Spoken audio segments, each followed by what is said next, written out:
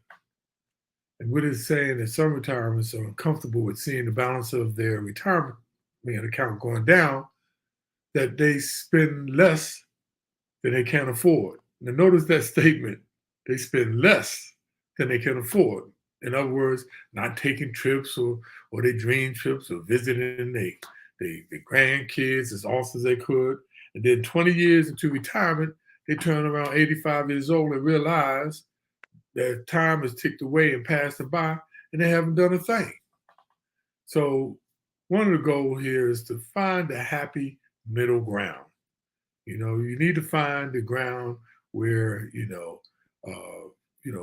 that maybe have a bucket strategy. What that means for that is this is a strategy they call a bucket strategy. For your assets can give cautious retirees the confidence they need to enjoy their money throughout their lifetime. In this approach, the bucket provides for different needs, like three different buckets. Like one of the buckets could be the safety bucket for money you can get your hands on any time, cash and cash equivalents, emergency fund that we talk about, right? And so you can use this bucket, the safety bucket, for money for vacations or big purchases that happen, like the water heater go out or the dryer, washing machine, that you have money there. Then they call the other strategy in the bucket strategy is the income bucket, which includes assets that are protected from the market and provide reliable income streams. That is basically your Social Security or your pensions, where you can use to pay your bills.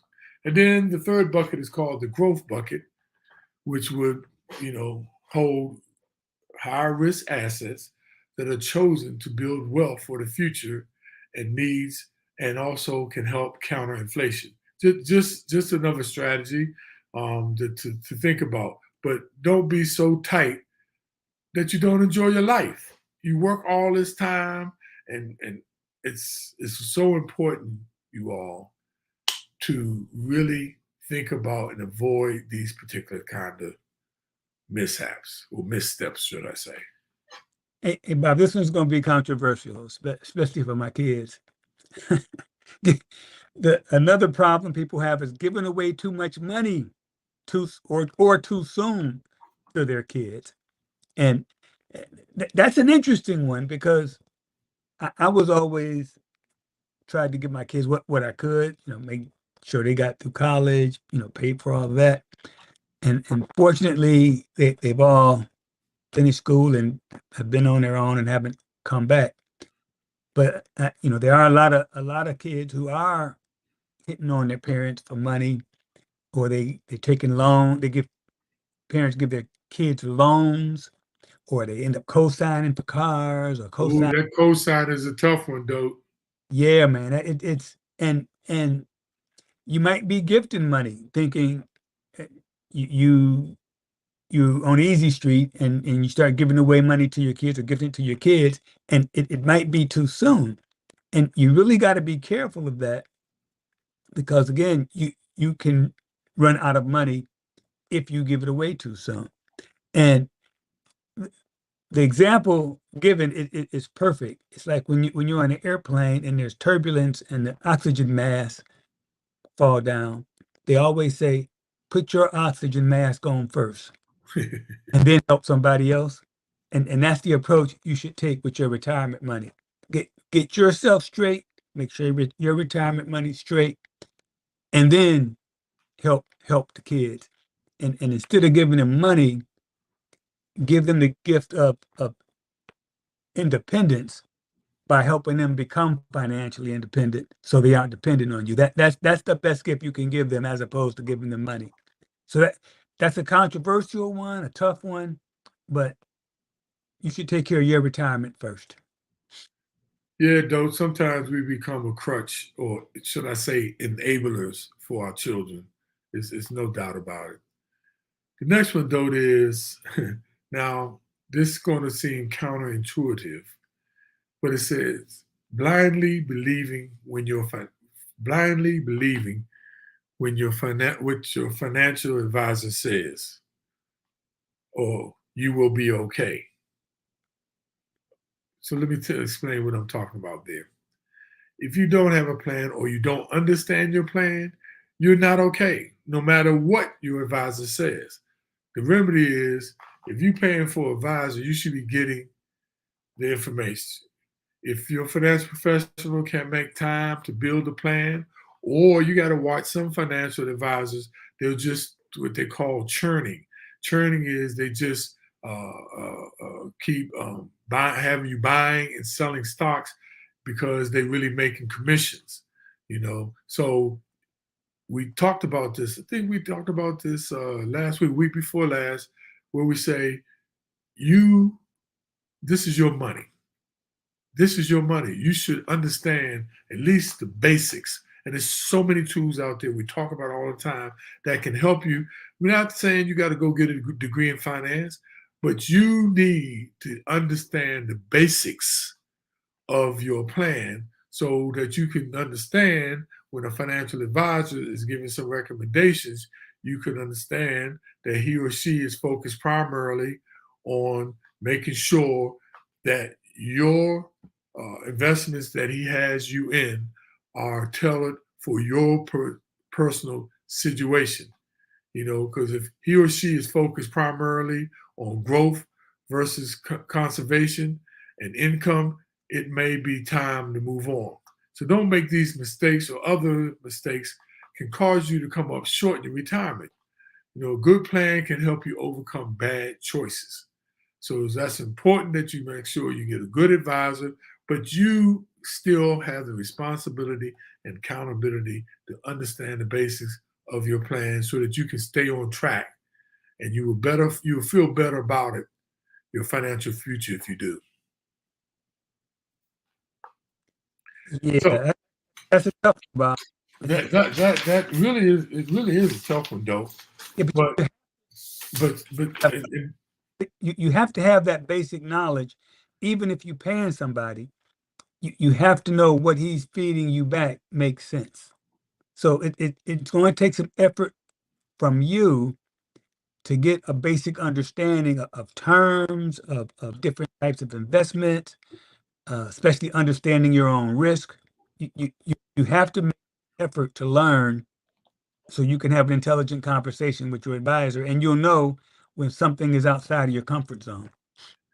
And I just want to add to a lot of my friends that have my number out there, I have no problem with you calling me and saying, "Hey, Bob, my financial advisor told me to get into a Standard & Poor's index fund. I really don't know, but I heard y'all talked about it. Can you explain that again?" I'll be more than willing to explain that. If you just want to understand what he's talking about, and use the FITT Show, put it in the comment box. Say, "Dope Bob, I heard about Cat Girl NFT. What do you know about it? If we know something about it, we will share it with you. We're not going to give you advice, whether it's good or bad, but if you need an understanding, ask somebody." That's all I'm just trying to say. But look, there are a lot of variables that you need to think about when you're talking about planning for retirement, and even when you're in retirement. You just don't stop planning for retirement when you're in retirement either. It just doesn't stop all of a sudden, But there are things that you need to think about, like money that you will be spending. There are things that you will spend more money on, and there are things that you will spend less money on. So right now, we're going to talk about how we're going to talk about some of these things that you can actually spend less on or spend more on in retirement. Yeah, and these are just general guidelines. You'll have to look at your own situation, but you have, we talked about having an income plan. You have to have an idea of what you're going to spend. And that's what we're going to talk about. For example, you should spend less money on transportation. In general, you should spend less. You won't be in rush hour. You won't have long commutes when you're in retirement. You shouldn't be burning as much gas. You may be spending gas traveling, but overall, your costs should go down. It's a little hard for me to really gauge because the virus kind of hit right when I retired. So I I do think I spend less in general on gas because obviously I'm not driving to work every day, which I did when I was working, but I do take a lot of trips to see the kids. And so just saying in general terms, you should spend less on transportation costs. That should go down. Another one is you should spend less on clothing in retirement. Now, if some of you all are heading back to the office more these days, it's likely you'll be spending or need to look a little bit more sharp at your job than wearing your gym shorts and a dress shirt on the virtual video. You might have to start wearing clothes again, sharp clothes. And in retirement, you no more have to press your shirts. You don't have to wear high heels. And your wallet gets a break from updating your work wardrobe. And they say, just on average, the retired household spends about $1,070 a year on apparel, while the average working household pre-pandemic spent about $1,866 a year. Also, the factor in the money that you'll save on dry cleaning. This was interesting, though, this particular stat. They said the average dry cleaning in the metropolitan area locations, people spend over $1,000 a year. That's a big savings. Well, another one is food, and this was definitely true for me. You have more time to think about what you're going to eat, and you very seldom plan to eat poorly. So you have more time to take your time shopping, plan meals, figure out what you're going to eat, try to get you something healthy, and really you take your time and stroll through the grocery store and you look for deals, and you should spend less. And the estimate is you'll spend 25 less on food in retirement than you spend now. Next one is you'll spend less on insurance. Now, the amount you spend on insurance, excluding health coverage, we're not talking about that, it will drop dramatically once you hit retirement because the average under 65 household spends approximately $8,100 a year on insurance. That's including annuities, life insurance, and other personal insurance plans such as homeowners insurance. In retirement, they say, just on average, that number drops to $2,840, almost 65% change in spending. And most states offer older adults discounts on car insurance if they complete, some of them if you complete a defensive driving class, and they have those. They offer those at the AARP and AAA. And I don't know if y'all know that, but some of y'all need to look that up, and it can drop your car insurance. And the Insurance Information Institute says that retirees are more likely to receive discounts on homeowners insurance because they are at home more often. And check this out, though. It makes sense, doesn't it? It reduces, by you being home more often, it reduces the risk of burglary and fire. Yeah, well, another one that's really tricky and takes a lot of thought is taxes. You should spend less money on taxes. Now that one's you can look at it in general and say, well, yeah, you're gonna spend less on taxes because you're making a lot less money. But there are a lot of things you need to look into when it comes to taxes. And you have to worry about federal, but you also have to worry about state because each state handles retirement income and Social Security income differently. Some states don't tax pension incomes. Some states give you a break on pension incomes. Some states tax Social Security. Some states don't. One of the big ones I've complained about before is I spent most of my work career living in Pennsylvania where they don't give you a break for money you put in your 401k, but they don't tax it when it comes out. Well, I'm retired in a state that does tax it when it comes out. So I paid when it went in. I'm going to I'll pay when it comes out. So those are the kind of things you got to look for. But like I mentioned, Pennsylvania doesn't tax your 401k savings when you withdraw the money, but they do have a pretty healthy estate tax, which is, when you die, the people you leave the money to will have to pay. And Bob and I talked about this. All states pretty much need the same amount to run their operations. You know, they just get it from different ways. So you just need to be aware of how your state handles the situations that you have. So, and if you're in some place and you don't plan on moving, it probably doesn't make that much difference. But if you plan to relocate, it's something you should be aware of because it can make a considerable in your income. You have to pay more or less in taxes. So again, it's another situation you have to learn about, do a little homework, and make sure the state you're going to move to is friendly when it comes to taxes. And AARP and Kiplinger both have very good reference material on how each state handles retirees' income. And they have what they call tax-friendly states, and they have what's called not so friendly tax-friendly states. For example, a place like New York has high taxes, has high sales tax, has high income tax rate, doesn't give a lot of breaks on senior or retiree income. So then you have Florida, which has no state income tax, so you don't pay on basically any money you get, but they might have high property taxes. So again, you got to pay attention to the whole ball of wax. Just be aware of what you're getting into, and before you retire, know how your state's going to handle your income so you can set up your budget accordingly. Now, remember I talked about how you could avoid spending.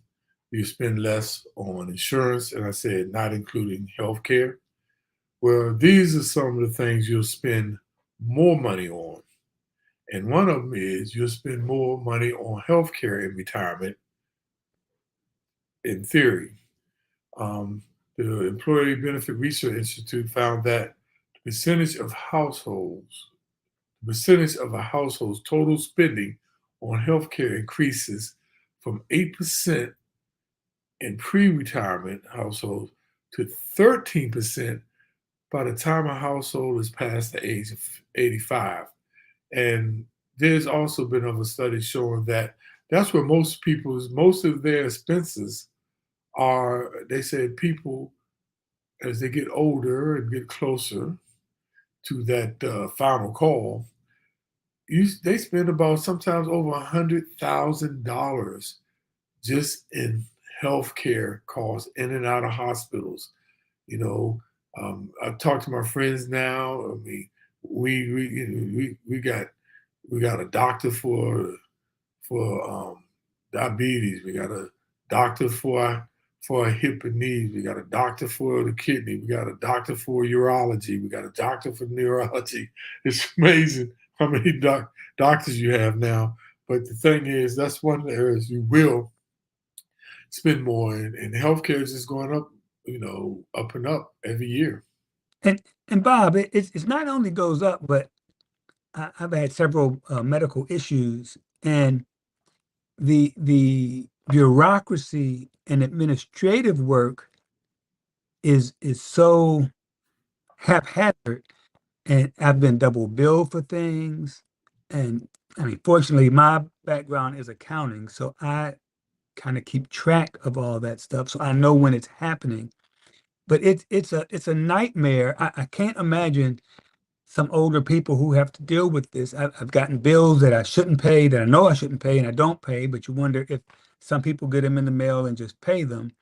And I'd like to think that these giant healthcare organizations aren't intentionally trying to trick people. And I don't think that's it. I just think it's so haphazard in the way they run their operation, and it's it leads to duplicate billings and not getting something in the right code, so you don't get billed for it and things of that sort. So you really have to stay on top of it. But to get back to the cost issue, that was one of the things that caught me by surprise.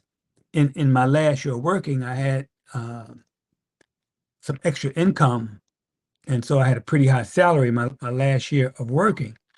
I didn't know at that time that the Medicare cost that you pay is based on your income that last year that you work. And so my my first medical Medicare bill was really high because of the extra money I'd received. I had no idea. That was kind of a shock to me. So again, that's another thing you have to be aware of, and not that. And I'd always rather have more income than less. I'm not ever saying you ever want less income, but just be aware of how it's going to affect you. And if you have an opportunity to do some income shifting, mm, it's not a large amount. I mean, the Medicare cost can go anywhere from around $150 to around $600, but that'll be for you and your spouse on your income. So if you're paying, the higher rate for both people, it can add to a little bit of money. So again, be aware of that. And I was fortunate enough to have worked for a company that does supply a Medicare Advantage plan, which helps cover some of the costs. But even if you don't have that, you can look into adding one and paying for it, because Medicare doesn't cover hardly anything. And if you think when you get old, the three things that go are your eyes, your ears, and your teeth. Those are, and Medicare doesn't cover any of those things. Any of those. Isn't that interesting? That's what you need the most when you get old. Medicare covers none of that. So again, be aware of that. Know that, like, if you have a job and you have those insurances, get all your choppers fixed before you retire. Get your eyes checked before you go. Get your ears checked, because that's not covered under Medicare. Well, reason why we're talking about this, because we've had a show of talking about the things you need to do for retirement. But I hope y'all realize these were the things we were talking about you need to avoid going in to retirement. And that was a whole list of things. And I just want to ask a question out there. There's several people I know that are on here that are retired. Like Vivian just hit me up and said, "Hey, Robert," and Vivian just retired. I think it was in March, Vivian, if you're still on. And and she said retirement is awesome. And Kitty just said she's dying. Kitty's dying. Eyes, ears, and teeth. That's what you said. They don't cover. But I like for the people who are retired to put in the comment box, what are some of the things that you found out that you saved? Or what are some of the things that you're spending more on? Or tell us about your retirement. Are you happy you did it? Are you glad you did it? Did you do it too soon? Did you do it too late? Put some comments out there. We'd like to hear from you. But don't And just like to give us.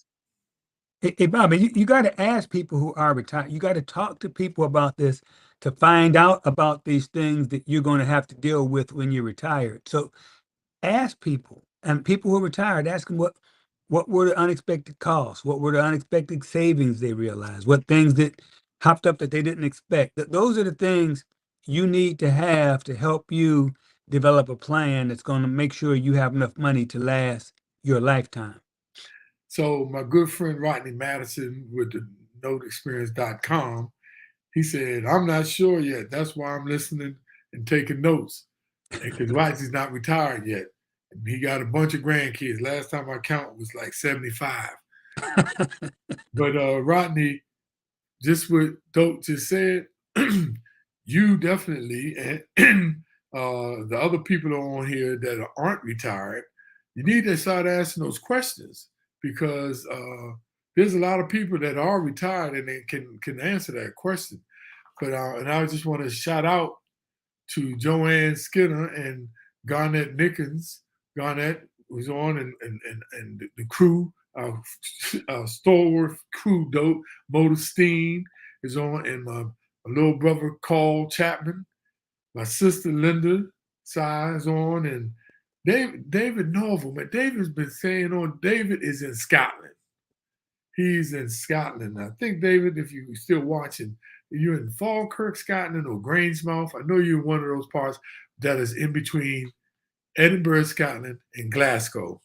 And he's on. And John Butler, .us, one of the greatest singers and producers, songwriters, and beautiful voice. He's still on. He's saying hello to everybody. My wonderful sister Nolia is on. But and Kitty Cheney. Kitty's on here. Glad to see you. And Chapman Call said health insurance and taxes. Yeah, that's a big one. And we said this before. One of the main things in retirement is really the biggest plan is tax planning. In retirement, you all, and like, Dope was talking about earlier, you need to look at these kind of things, like we talked about the tax that you're getting paid on Medicare and those things. You really look at that. And then some of these people who are looking to move, Dope, like you said, some states are more favorable than others with, their tax rates and tax incentives. So think about those things, you all. So, really, really, really, really ask the question, because that's the key, man. The key, if you don't know, ask somebody. So, Yeah. And one more thing, Bob, there's so many things you haven't had to deal with before as you reach this age. And, you think about some of the stuff you can spend more money on. And one of the things I wish I think I could have done better was the whole trust, wills, estates, having that set up so all that those things are taken care of. And those things aren't cheap, they're expensive, but they're necessary. And you think about some of the other little things, like something as simple as a power of attorney. That's pretty cheap, pretty easy to do. But when you start talking about how you're going to leave your money, and you can make mistakes where the lawyers and the taxing authorities can get a lot of your money if you don't do things right. So that's something you need to have taken care of, and it's something that you don't do, but again, talk to people who've done it, set it up, who have it in place. And there are situations where you're going to need that expertise. Go get it and make sure you have it, because it can definitely save you some money in terms of lawyers and trust lawyers and things of that sort. Yeah, Kitty said with her 401k loss since January 2022, she's considering adding 6 months to her retirement date. And that's something you need to think about, because only what you willing, and actually is going to come in this takeaway. You got to think about the life that you want to live. And if you got to add 6 months or 8 months, that's what you got to do. Or you like, I'm good, I'm out of here. That is such a personal decision. So let's come with, let's take it to the video summary and takeaways. You go first. Prepare for retirement. Do your homework, do the groundwork, do the legwork to get all the information you need in order to make good sound decisions, set up a good plan, know what your expenses are going to be, and then just enjoy the heck out of yourself. The sooner, the better. Like I was talking to you young people that think that retirement is so far away. Let me tell you. That 40th birthday will come up here sooner than you think. That 50th birthday will come up sooner than you think. It's never too soon to start planning for retirement. Learn what you don't know. We can't repeat this enough. Talk to people who've done it and find the expertise to learn what you don't know. The internet's a great resource. Just make sure you're getting it from a sound source, but learn what you don't know because there's so many idiosyncrasies to retirement between Medicare, taxes, if you decide to move, all of those things. Learn what you don't know. The next one is find your middle ground. Let me tell you what that means. Finding your middle ground is that place, where you're not too conservative and you're not too aggressive. You got to find that happy place, that balance for you. And that's the key to really planning in your future and having a pathway to financial success and financial independence.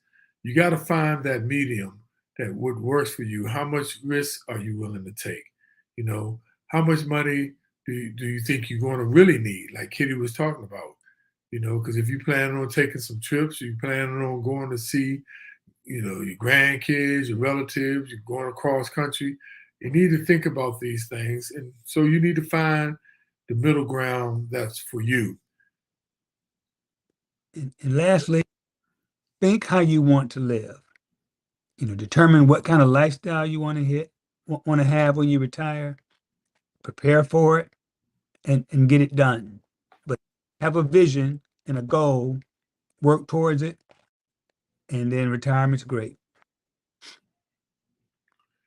So as we come up on that hour on the clock note, another great show and information, and we hope that was very helpful to you all. If you have any comments or questions, you can still put them into the comment box. Remember to click on the like button, you all, please, because many times you click on that button and the heart button, it gives us it expands us and exposes us to more people in the virtual world population.